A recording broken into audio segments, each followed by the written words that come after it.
नमस्कार, मी ईशा जगताप. हितगुज मध्ये आपलं स्वागत आहे. या विशेष कार्यक्रमात आपण आपलं आरोग्य कायम सुदृढ कसं ठेवायचं याविषयी तज्ञांचं मार्गदर्शन मिळवतो. पूर्वी आजी आजोबा गुडघेदुखीमुळे जेव्हा विव्हळायचे तेव्हा आपल्याला फार वाईट वाटायचं, पण आज आपली अवस्था त्यांच्यासारखी झाली आहे. अगदी तारुण्यातच आपल्याला गुडघेदुखीमुळे सांधेदुखीमुळे विव्हळावं लागतंय, पण काळजी नसावी. आज आपण गुडघेदुखीवर योग्य वेळी योग्य उपचार या विषयावर तज्ञ डॉक्टरांचं मार्गदर्शन मिळवणार आहोत आणि त्यासाठी आजच्या कार्यक्रमात सहभागी झालेले आहेत डॉक्टर श्रीपाद उद्धवराव जोशी. नमस्कार डॉक्टर, कार्यक्रमात आपलं स्वागत आहे. सुरुवातीला डॉक्टरांची ओळख आपल्याला करून देते.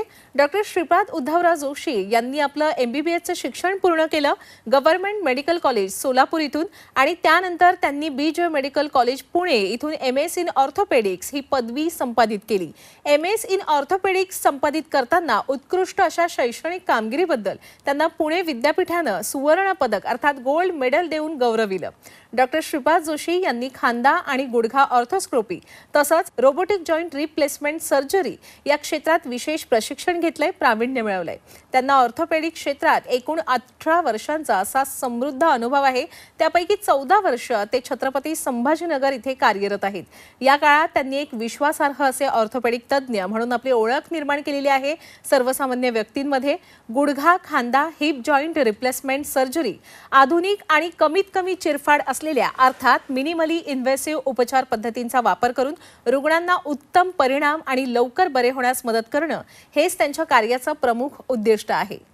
डॉक्टर, जसं मी सुरुवातीला सांगितलं की पूर्वी गुडघेदुखी, सांधेदुखी हा आजार केवळ वृद्धांसाठी सीमित होते, पण आज आपण पाहिलं तर गुडघेदुखी ही तारुण्यातच जाणवू लागलेली आहे. याची मूळ कारणं काय आहेत डॉक्टर? गुडघेदुखीचे मूळ कारण म्हणजे सर्वात महत्त्वाचं कारण जे आहे ते वयोमानाने जे आजार होतो, वयोमानाने जे झीज होते ते मुख्य कारण आहे. त्याच्यानंतर वाढतं वजन, त्यानंतर अनियमित खाणे, त्यानंतर अयोग्य व्यायाम हे मुख्य कारण आहेत ज्यामुळे गुडघेदुखी वाढते. आणि अजून महत्त्वाचं कारण म्हणजे स्पोर्ट्स इंजुरी, खेळताना लिगामेंट इंजुरी होते, ते एक मुख्य कारण आहेत गुडघेदुखीचे. अगदीच अगदीच. पण डॉक्टर, गुडघे आपले कायम सुदृढ राहावे याच्यासाठी आपण काळजी तर नक्कीच घेऊ शकतो. आपण काय काळजी घ्यावी ज्यामुळे गुडघेदुखी आपल्याला टाळता येईल? हो, खरंच. आता ॲक्च्युली गुडघेदुखी टाळण्यासाठी सर्वात महत्त्वाचं आहे आपला गुडघा मजबूत ठेवणे. मजबूत ठेवण्यासाठी आपल्याला व्यवस्थित व्यायाम करावे लागतील, काही चुकीच्या सवयी टाळाव्या लागतील आणि योग्य आहार घ्यावा लागेल. म्हणजे जसं आहारामध्ये प्रोटीन्स असले पाहिजेत, कॅल्शियम असलं पाहिजे, विटॅमिन D असलं पाहिजे, अँटीऑक्सिडंट्स असले पाहिजेत. जसं विटॅमिन C युक्त फळं असतात, जसं आवळा असो, लिंबू असो किंवा संत्री असो, ते आणि मोसंबी, ह्या आहार व्यवस्थित घेतला पाहिजे. अगदीच. आपण वाढत्या वजनाचा सुद्धा उल्लेख केला. आज जर आपण पाहिलं तर आपली लाईफस्टाईलच अतिशय बैठी अशी झालेली आहे, ही जीवनशैली, आणि ज्याच्यामुळे ओबेसिटीचं प्रमाण वाढतंय. डॉक्टर, या वाढत्या वजनाचा आपल्या गुडघ्यांवर कसा नेमका परिणाम होतो? फारच सुंदर प्रश्न आहे. आता वाढत्या वजनाचं नैसर्गिक, आता आपण जर चालत असू त्यावेळी साधारणतः 2 ते 3 पटीने गुडघ्यावरती वजन पडते. आपण जर पळत असू 5 ते 7 पटीने वजन वाढतं आणि आपण जर खाली बसून काम करत असू ते साधारणतः 4 ते 5 पटीने वजन वाढतं. तर त्याचा इफेक्ट असा होतो की कार्टिलेज जे आहे, खुर्च्या जे म्हणतो आपण गुडघ्यासाठी, ज्याची वजन सहन करण्याची एक क्षमता असते, त्या क्षमतेच्या वरती जर वजन गेलं तर गुडघ्यावरती दुष्परिणाम होतात. अच्छा अच्छा.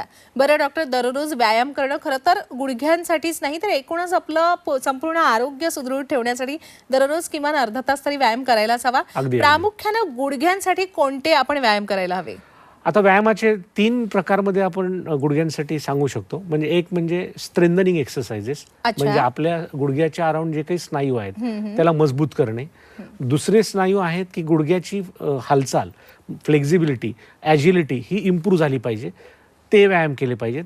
आणि तिसरा व्यायाम असे केले पाहिजेत जेणेकरून गुडघ्यावरती लोड नाही आला पाहिजे, म्हणजे नीट सवयी पाहिजेत. म्हणजे फॉर एक्झाम्पल, जर आपल्याला जास्त वेळ मांडी घालून न बसणे, जास्त वेळ खाली न बसणे किंवा शिड्या चढ उतार करत असताना वजन जर योग्य असेल तर काही हरकत नाही, पण वजन खूप जास्त आहे आणि आपण शिड्या चढ उतारचा खूप उपयोग करतोय, ते टाळलं पाहिजे.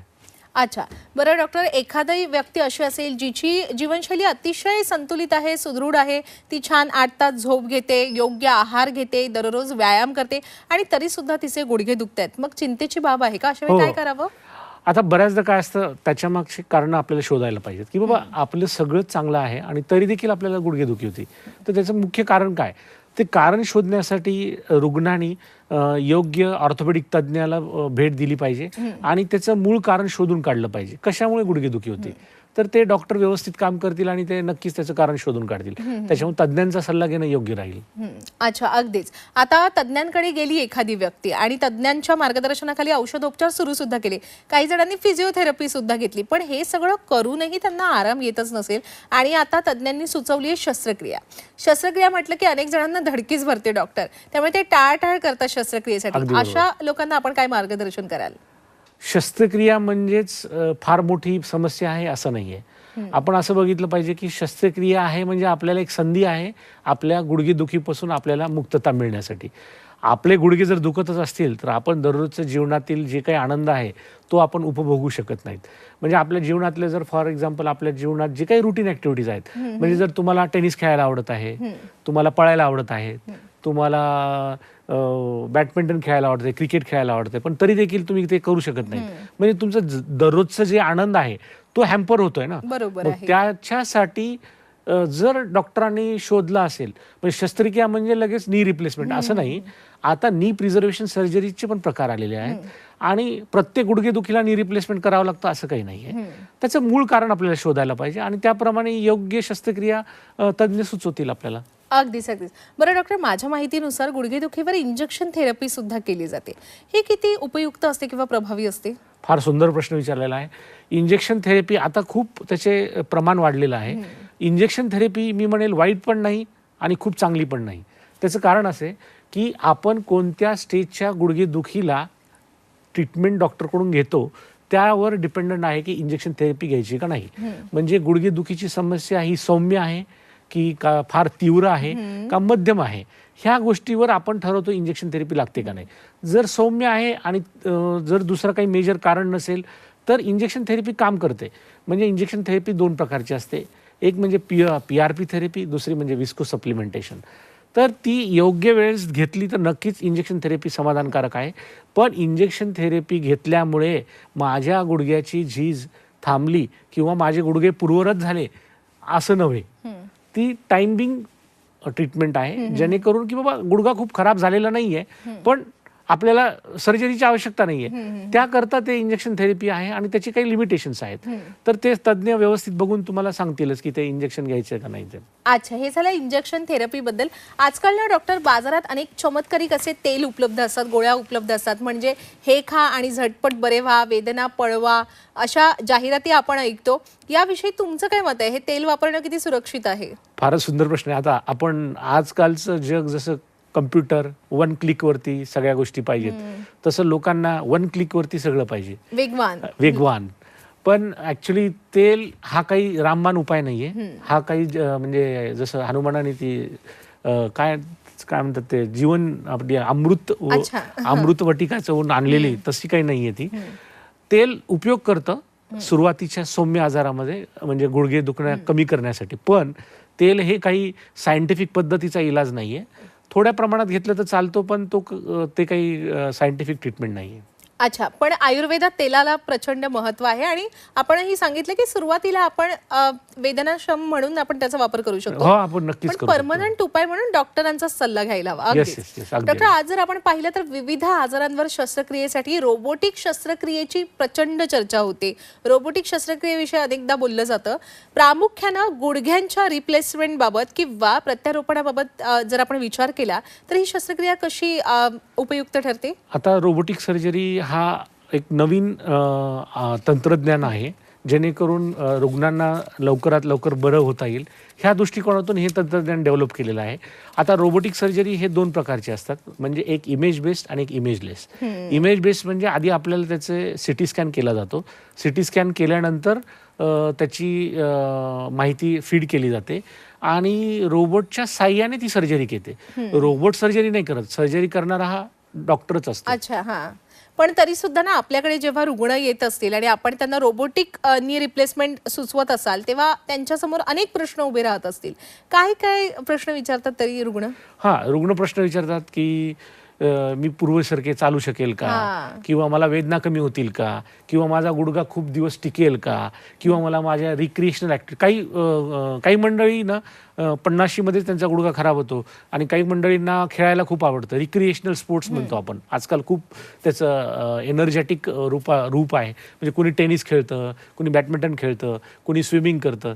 तर मी हे सगळं करू शकेल का, आणि हे रोबोटिक सर्जरी ह्याच्यासाठी मला किती लवकर करता येईल, हे महत्वाचे प्रश्न येतात. अच्छा, हे झालं रोबोटिक नी रिप्लेसमेंट सर्जरी बद्दल. एकूणच शस्त्रक्रियेविषयी लोकांच्या मनात फार गैरसमज असतील.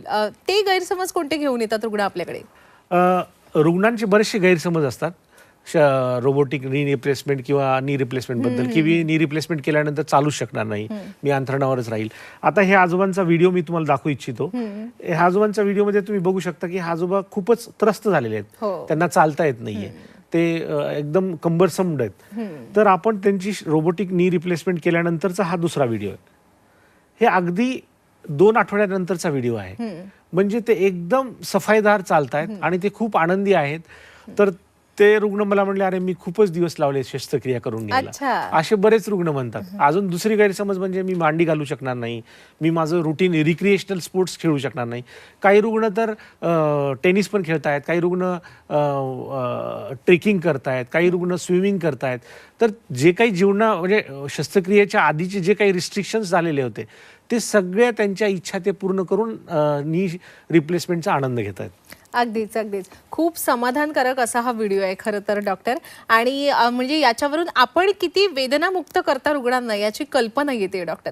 बरं, हे जे आपण गृहस्थ दाखवले त्यांची रोबोटिक शस्त्रक्रिया झाली होती? हो, रोबोटिक सर्जरी. अच्छा, तरी सुद्धा शब्दांमधून ऐकायचे डॉक्टर आपल्याकडून की रुग्णांना हे रोबोटिक शस्त्रक्रियाच का करावी असा आपण सल्ला देता, नेमके काय फायदे होतात?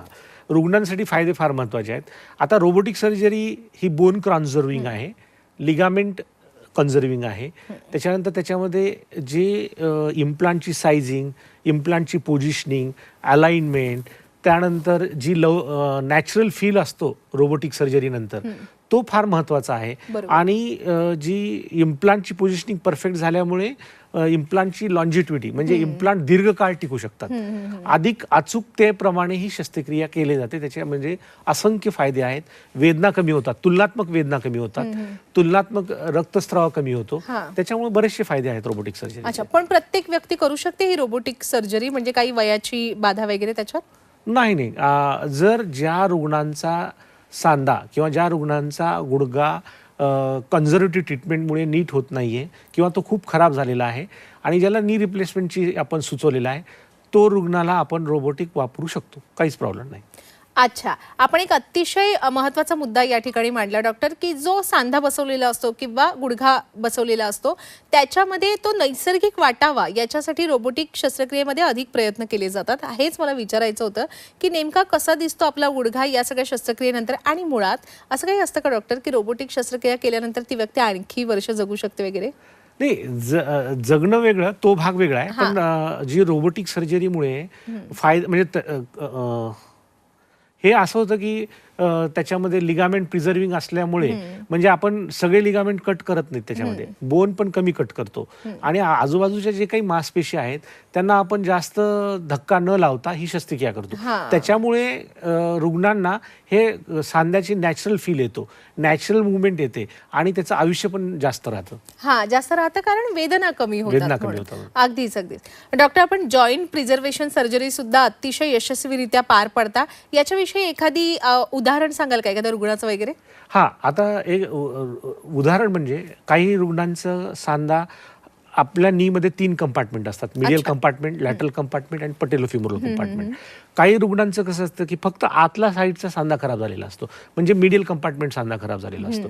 मग त्या केसमध्ये आपण फक्त तेवढाच चेंज करू शकतो. त्याला काय म्हणतात, युनिकॉन्डायलर नी रिप्लेसमेंट. म्हणजे आपण पूर्ण सांधा न बदलता फक्त जेवढा भाग खराब झालाय तेवढाच आपण चेंज करतो. त्याच्यामुळे ही शस्त्रक्रिया अतिशय समाधानकारक आहे आणि अतिशय रिझल्ट्स देणारी सर्जरी आहे. त्याच्यामुळे ह्याला जॉईंट प्रिझर्वेशनच म्हणतात. आणि अजून काही रुग्ण असतात ज्यांच्यामध्ये गादी फाटलेली असते आणि त्यांच्या पायाला बाक आलेला असतो. तर तो बाक आल्यानंतर जे काही गुडघेदुखी होते ती पण आपण जॉईंट प्रिझर्व करू शकतो. त्याला काय म्हणतात, ऑस्टिओटॉमी, म्हणजे ऑस्टिओटॉमी अराउंड द नी. त्या ऑस्टिओटॉमीजमुळे पण आपण गुडघ्याचं देवाने दिलेला नैसर्गिक गुडघा पण आपण त्याचं आयुष्य वाढवू शकतो, जर तो आपण योग्य वेळ डॉक्टरला दाखवला असेल तर. अच्छा डॉक्टर, आपण स्पोर्ट्स इंजुरीज बद्दल सांगितलं होतं अगदी या चर्चेच्या सुरुवातीलाच. जेव्हा शालेय विद्यार्थ्यांना स्पोर्ट्स इंजुरीज होतात, त्यांच्या गुडघ्याला जेव्हा मार लागतो, जखम होते, त्यांच्यावर सुद्धा आपण रोबोटिक शस्त्रक्रिया करू शकता? रोबोटिक म्हणण्यापेक्षा त्याच्यावर आपण आर्थ्रोस्कोपिक सर्जरी करतो. अच्छा. म्हणजे स्पोर्ट्स इंजुरीमध्ये लिगामेंट इंजुरी, मेनिस्कस इंजुरी ही खूप कॉमन आहे. आणि जर स्पोर्ट्स जे स्पेशलिस्ट आहेत किंवा स्पोर्ट्स खेळणारे विद्यार्थी आहेत, त्यांना जर त्या योग्य वेळेवर जर आपण शस्त्रक्रिया करून नीट नाही केलं तर ते खूपच घातक होतं रुग्णांसाठी. बरोबर आहे. त्याच्यामुळे जर स्पोर्ट्स इंजुरी झाली असेल तर स्पोर्ट्स स्पेशालिस्टचा अगदी ओपिनियन घेतलंच पाहिजे आणि योग्य वेळेवर आणि लवकरात लवकर ट्रीटमेंट घेतली पाहिजे. अगदीच अगदीच. आपण अतिशय दिलासादायक माहिती दिली आहे ही सगळी. म्हणजे वेगवेगळ्या शस्त्रक्रिया म्हणजे किती उपचार आता उपलब्ध आहेत आणि ज्याच्यामुळे आपण आपले गुडघे कायम स्वस्थ आणि सुदृढ ठेवू शकतो अशी एक खात्री पटली आपल्याशी चर्चा करून. पण जेव्हा आपण उपचार करता त्याच्यानंतर त्याचा रिझल्ट हा तितकाच पॉझिटिव्ह मिळण्यासाठी रुग्णांनी सुद्धा काळजी घेणं तितकंच आवश्यक असेल. डॉक्टर, प्रामुख्याने रोबोटिक नी रिप्लेसमेंट सर्जरी झालेल्या रुग्णांनी काय काळजी घ्यायची असते पुढच्या आयुष्यात? काळजी म्हणजे सर्वात महत्वाचं, जो ऑपरेशन सर्जरी झाल्यानंतर जो 1 महिना असतो तो स्वर्णकाळ आहे. त्या स्वर्णकाळामध्ये रुग्णांनी गोल्डन आवर म्हणतो गोल्डन आवर त्या महिन्यांमध्ये, त्या 1 महिन्यामध्ये रुग्णांनी व्यवस्थित फिजिओथेरपी केली पाहिजे, टार्गेटेड फिजिओथेरपी केली पाहिजे. म्हणजे माझा आठवड्याभरात एवढा गुडघा वाकला पाहिजे, आठवड्याभरात मी शिड्या चढल्या पाहिजेत, आठवड्याभरात मी ही ऍक्टिव्हिटी केली पाहिजे. म्हणजे टार्गेट ओरिएंटेड फिजिओथेरपी जर आपण 1 महिन्यामध्ये केली तर अतिशय समाधानकारक रिझल्ट्स आहेत रोबोटिक नी सर्जरीचे. Doctor, unicompartmental knee replacement surgery विषयी जरा सांगाल थोडक्यात? युनी कंपार्टमेंटल जसं म्हणजे मिडियल कंपार्टमेंट खराब झाला की तेवढाच कंपार्टमेंट चेंज करतो आणि कम्प्लीट 100% नॅचरल गुडघा वाटतो त्या सर्जरी. आता तुम्ही हा व्हिडिओ पाहाल, ह्या लेडी ज्या आहेत त्यांचं युनी कंपार्टमेंटल नी रिप्लेसमेंट झालेले आहेत. ह्या किती सुंदर चालतायत बघा. अतिशय नैसर्गिक चाल आहे आणि त्यांना एकदम खूप छान रिझल्ट मिळाले आहेत. त्या हसतायत आणि त्या खास व्हिडिओ घेण्यासाठी कारण खरं तर ना त्यांच्या चेहऱ्यावर पण तेवढं समाधान सुद्धा दिसतंय. Doctor, unicompartmental knee replacement खूपच समाधानकारक सर्जरी आहे. आता ना आपल्याला खूप फोन येणार आहेत. आपले सगळे प्रेक्षक हा कार्यक्रम बघतायत डॉक्टर, आणि ते सुद्धा तुमच्याकडून मार्गदर्शन घेतील, उपचार घेतील. डॉक्टर, खरं तर आता आलेलो आहोत आपण या कार्यक्रमाच्या समारोपाकडे. एक जाता जाता अतिशय महत्वाचा सविस्तरपणे आपण काय सल्ला द्याल आपल्या सर्व प्रेक्षकांना? मी प्रेक्षकांना सांगू इच्छितो, गुडघेदुखी ही खूप समस्या महत्त्वाची आहे. त्याच्याकडे दुर्लक्ष नाही केलं पाहिजे आणि योग्य वेळेस तज्ज्ञांचा सल्ला घेतला पाहिजे. आणि गुडघेदुखी म्हणजेच नी रिप्लेसमेंट असे नव्हे, त्याच्यामध्ये जॉईंट प्रिझर्वेशन सर्जरीज उपलब्ध आहेत. योग्य वयाला योग्य उपचार केला तर रुग्णांना अतिशय समाधानकारक रिझल्ट्स मिळतात. खरंच खूप मनापासून आभार डॉक्टर या सगळ्या चर्चेसाठी, सगळ्या मार्गदर्शनासाठी. धन्यवाद. प्रेक्षक हो, हितगुज मध्ये वेळ झालेली आहे इथेच थांबण्याची. ताज्या घडामोडींसाठी नेहमीच पाहत रहा झी 24 तास.